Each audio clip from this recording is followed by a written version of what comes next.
I know how you feel. You feel hurt. You feel broken. Like people don't love you. Like the closest people that ever showed you love stabbed you in the back or hurt you in some way.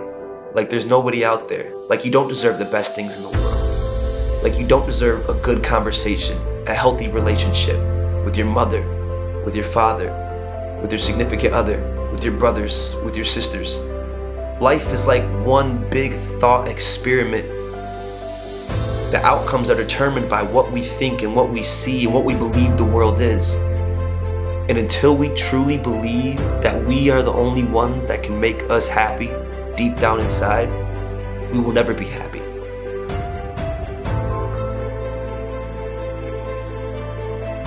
As a kid, I was abused, physically, mentally, emotionally. And what that tells a young kid is that you aren't good enough. You aren't nice enough. You aren't special enough. You aren't good looking enough. You aren't good enough for really anything. So you always put these self-perpetuating doubts in your own mind, which put you in this own spiral. Because if you know anything about your thoughts create the world around you, the world that you live in. Because whatever you think or whatever you see is what you create in your future. I once heard something that said, show me a person's present day, I'll tell you what they've been thinking about the past 10 years. Okay, it's extremely important to have these self-beliefs that you are strong. And if you've been through pain, you have to understand that it's not your fault. The things that happen to you are not because of you. We are all the same in this world. You are nothing less than anybody else.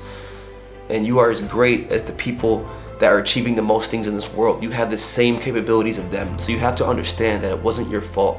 That everybody and a lot of people go through this pain. And that you need to be particularly nice and caring to yourself to heal the wounds. So you can understand to have self-compassion and move yourself forward in life. Being kind to yourself and how you talk and communicate to yourself is like the biggest part to self-compassion that I really didn't understand. I never was telling myself I was beautiful. I was never telling myself that I love myself. I was never telling myself the things that I needed to hear, that I thought I wanted to hear from other people, but I had to hear them from myself in order to change my life. We have to understand self-compassion is deep rooted in our heart, that if we try to seek it somewhere else, we will never be fulfilled. I can't stress anymore the picture of whatever we believe in our head, our own thoughts, our own philosophy is how our world turns out. So if we can just get hold and even work on day by day, because it's not easy to have self-compassion. It's gonna be a lifelong journey. But if you could take step by step, try to take day by day to actually start caring for yourself, you will see a difference in the short term and you will see a difference in the long term. You know, I went from being this hurt, abused kid that grew up to having all this baggage on my shoulders and all this baggage making me react to people and put my emotions and faith in other people and love and care into other people. I was searching everywhere but instead of inside. I went from being that person that was self-sabotaging my own life and causing burnout in my career to actually nurturing myself and helping myself grow. There's a great book called The Dandelion or The Orchid, or Orchid versus the Dandelion, something like that. And I've read it. It's extremely important to show you how to actually raise yourself, because we live in a world where people aren't taught how to take care of themselves.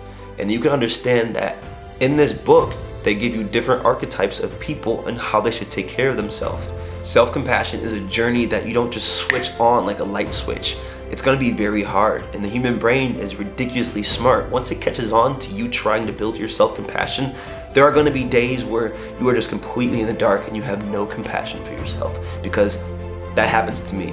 So you're probably wondering, how could that happen to you and you trying to teach me about self-compassion? Well, trust me, once you start learning this journey, you will understand that's how self-compassion works. It's like building a muscle. Just like your brain, you have to work on it to become better and stronger. And some days you are not gonna feel like putting in the work. And again, I want everybody to truly understand self-compassion is important because it helps in the long term with succeeding in your life.